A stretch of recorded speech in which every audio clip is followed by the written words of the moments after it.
L'Afrique est en train de mourir petit à petit, mais tout ça, ce n'est pas à cause du fait qu'elle ne peut pas exploiter ses minéraux, ce n'est pas à cause du fait qu'elle a été colonisée, ce n'est pas à cause du fait qu'elle a subi l'esclavage pendant 500 ans, ce n'est pas à cause de ceci, ce n'est pas à cause de cela.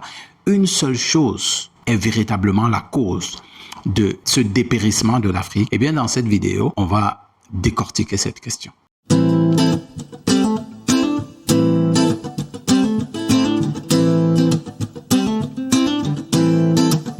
L'éducation est une question de vie ou de mort.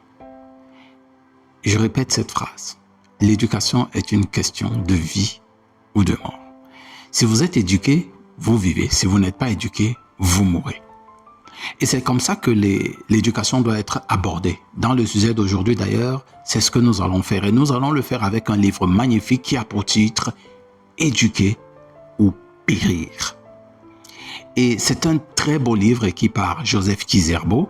J'ai fait le résumé PDF de ce livre, donc allez en description, vous cliquez, vous prenez ce livre pour en avoir le résumé complet.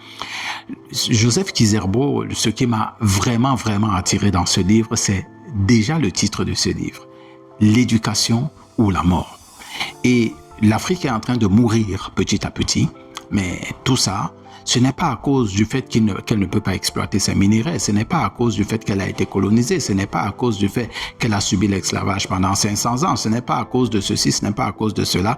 Une seule chose est véritablement la cause de ce dépérissement de l'Afrique, c'est l'éducation. Et on va le voir à travers ce livre de Joseph Kizerbo, Éduquer ou périr, qui aujourd'hui fait d'ailleurs, si vous le lisez, vous avez l'impression qu'il a écrit hier. Je vous recommande vraiment la lecture de ce livre. Et en plus, Joseph Kizerbo a consacré sa vie à défendre l'éducation que l'Afrique doit avoir.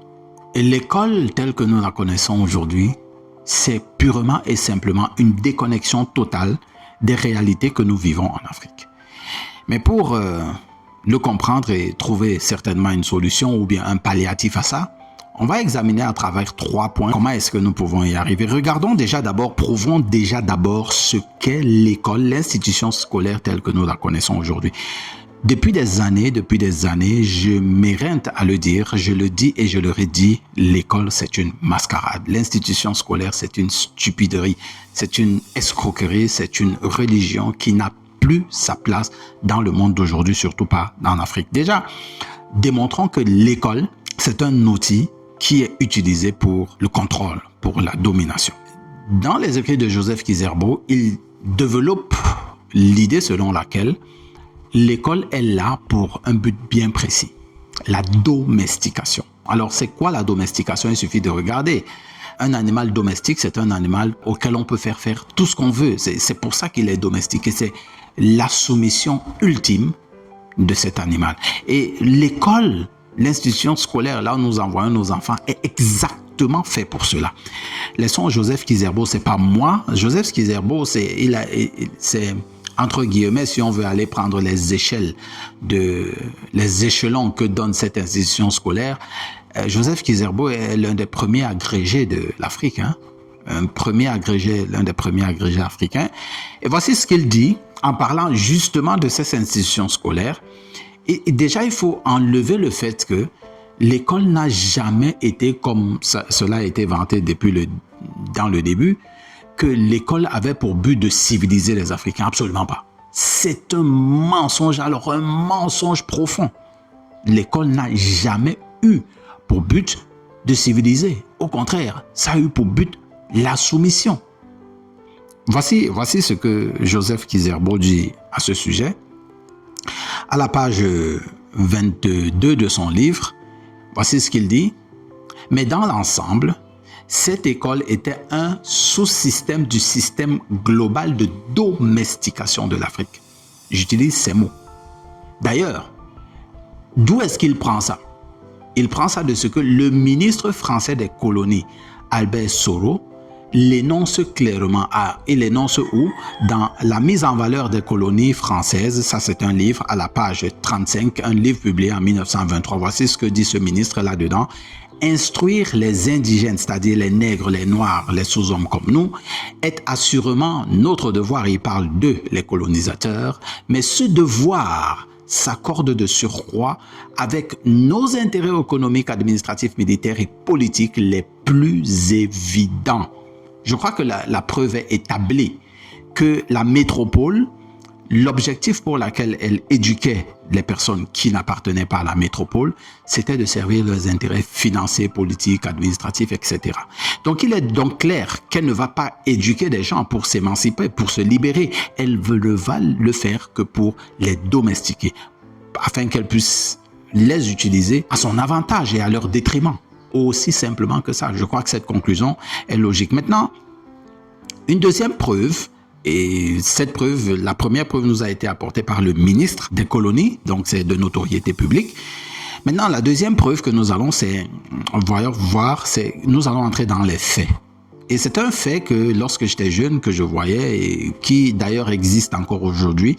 Quand vous allez dans nos villages, ils sont complètement vides. Mais ils sont vides pourquoi? Qu'est-ce qui a vidé les villages? À l'époque, quand j'étais tout jeune, quand tu avais le CEPE, tu étais obligé d'aller en ville, dans une ville Douala Yaoundé, pour aller continuer tes études en 6e. Après, c'est devenu un peu plus grave avec l'université. Maintenant, dès qu'un enfant a le bac dans les villages, là, qu'est-ce qu'il fait? Il est obligé de migrer vers la ville pour aller à l'université, etc., etc. Je crois que ça, c'est un fait qui est établi, qui est visible de tous. Le pire, c'est que ce qu'on nous enseigne à l'école, ça a toujours été de la théorie. Une théorie importée, c'est pas une théorie de chez nous. Zéro culture locale à l'école, zéro production locale à l'école. Et ce n'est pas un fait d'aujourd'hui. Je vous ai dit, c'est Joseph Kizerbo qui le dit. Allons le lire cette fois-ci à la page 79 de son livre. Il dit ceci: on comprend mieux alors que l'école soit le meilleur fournisseur de l'exode rural. Vous avez compris par rapport à ce que je vous disais. Nous avons pu constater qu'après 3 ans d'école rurale, beaucoup d'enfants partaient en ville. Pour nous, le bagage d'instruction qu'ils venaient d'acquérir était trop modeste pour défendre une carrière. Mais certains d'entre eux savaient qu'avec le français qu'ils avaient appris, ils pouvaient convoiter des postes de plancton qui leur rapporterait chaque mois l'équivalent d'un revenu annuel du paysan.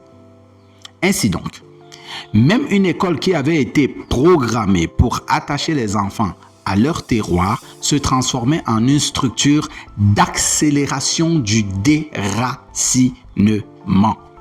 Nous avons tous été déracinés de nos villages. Nous ne savons même pas comment le village est. Nous ne savons pas ce qui s'y passe. Nous ne savons pas. D'ailleurs, tout ce qui s'y passe, c'est de la sorcellerie.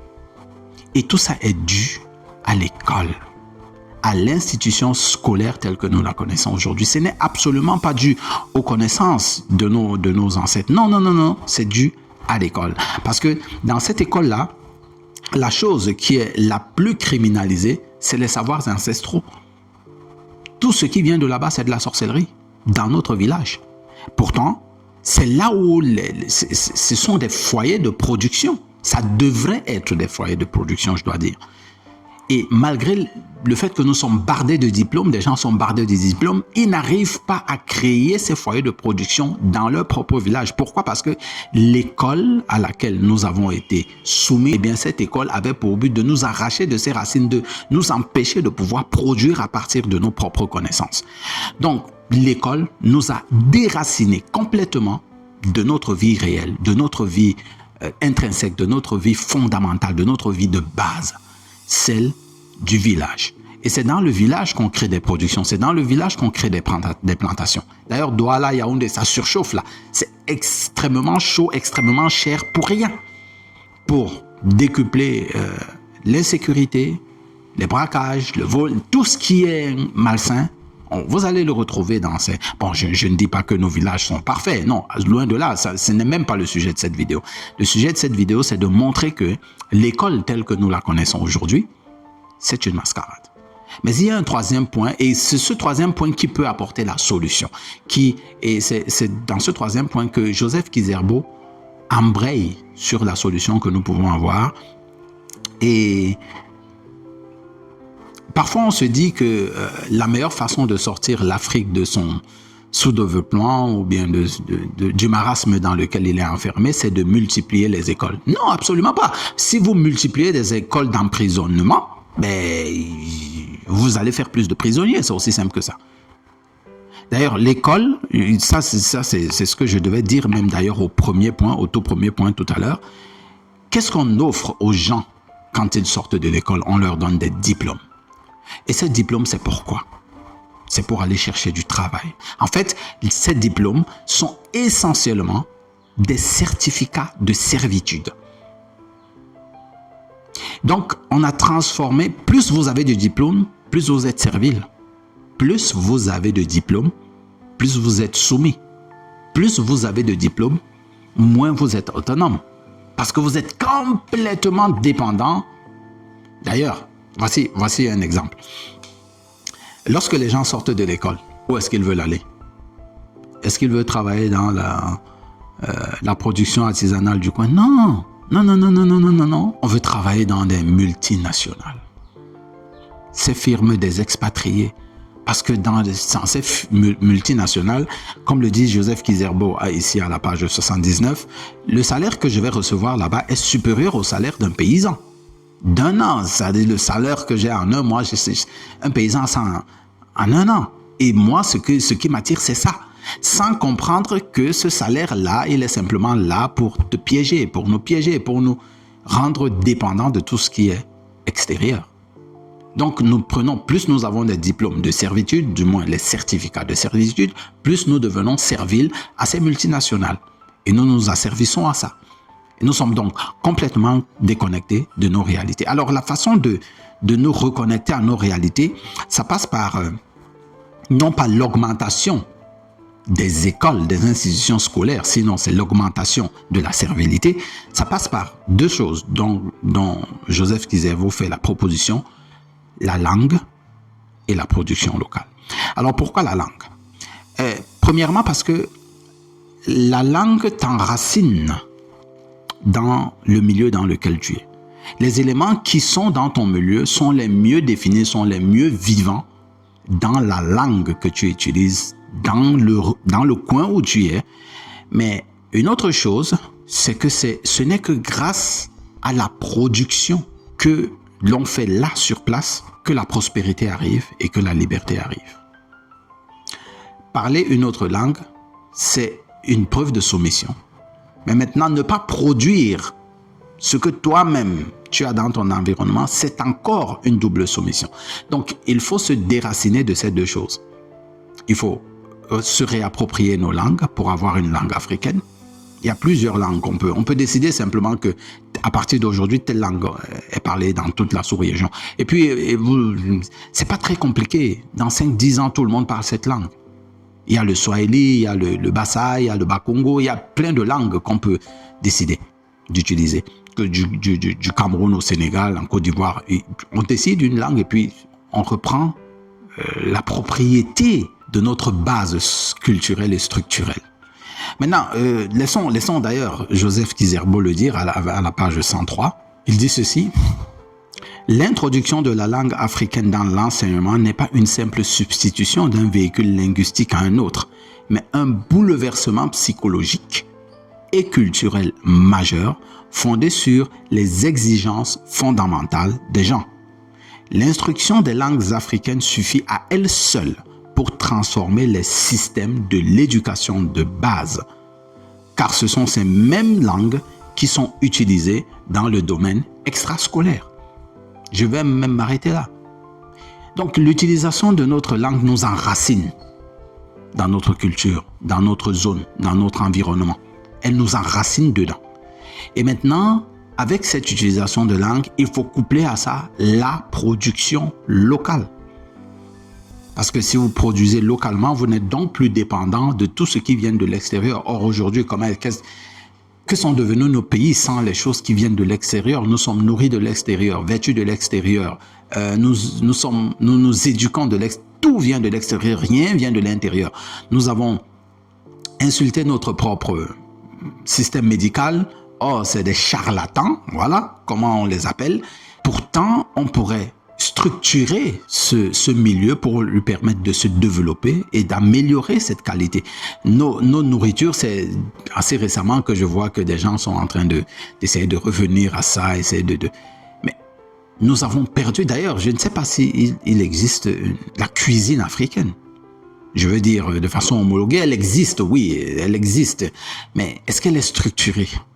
Absolument pas. Je n'ai pas véritablement vu les chefs étoilés de la cuisine africaine. Je n'en ai pas véritablement vu. Et même quand j'en vois, c'est dans des chaînes occidentales. C'est extraordinaire. Alors donc, l'école donc doit non seulement retrouver la langue de nos pays, mais en plus, retravailler pour que ce ne soit plus la théorie, mais maintenant la production locale. Qu'est-ce que je peux dire en conclusion de cette vidéo? Évidemment, je n'ai pas tout dit dans cette vidéo. Il y a beaucoup de choses dont Joseph Kizerbo parle qui apparaissent dans le PDF complet, dans le résumé PDF complet que vous pouvez prendre dans le lien en description. Donc, cliquez, allez prendre ce résumé PDF. Mais si vous avez la possibilité aussi d'acheter le livre, achetez le livre, lisez directement ce que Joseph Kizerbo a dit. En conclusion, aujourd'hui, de plus en plus, on utilise l'école comme le pourvoyeur de salaire. C'est-à-dire, on va à l'école pour avoir un salaire. Mais l'école ne doit pas avoir pour but d'aller avoir un salaire, absolument pas. L'école doit avoir pour but de bâtir une nation, de créer l'environnement dans lequel nous vivons et de le rendre viable pour chacun d'entre nous, agréable à vivre et tout. L'école, absolument pas pouvoir chercher un salaire. Mais aujourd'hui, c'est ce que l'école est. C'est ce que l'institution scolaire a transformé des gens, non pas en des personnes éduquées, mais en des personnes dominées, domestiquées, qui doivent chercher un salaire. Et cela, ça doit être combattu. Il faut mettre un terme à cela. Et la meilleure façon de mettre un terme à cela, eh bien, c'est de créer de nouvelles écoles, des écoles typiquement africaines qui ont pour but non seulement de bâtir une nation, de bâtir la langue dans laquelle nous exprimons notre vie, mais surtout de produire localement, parce que ce sont ces trois ensembles qui rendent les personnes libres. J'espère que vous avez apprécié cette vidéo. Si c'est le cas, vous faites un j'aime, vous partagez aux personnes à qui vous pensez que ce serait utile. N'oubliez pas de prendre le PDF parce que c'est l'éducation qui fait la différence entre les hommes. Soyez différents. Rendez-vous à la prochaine vidéo.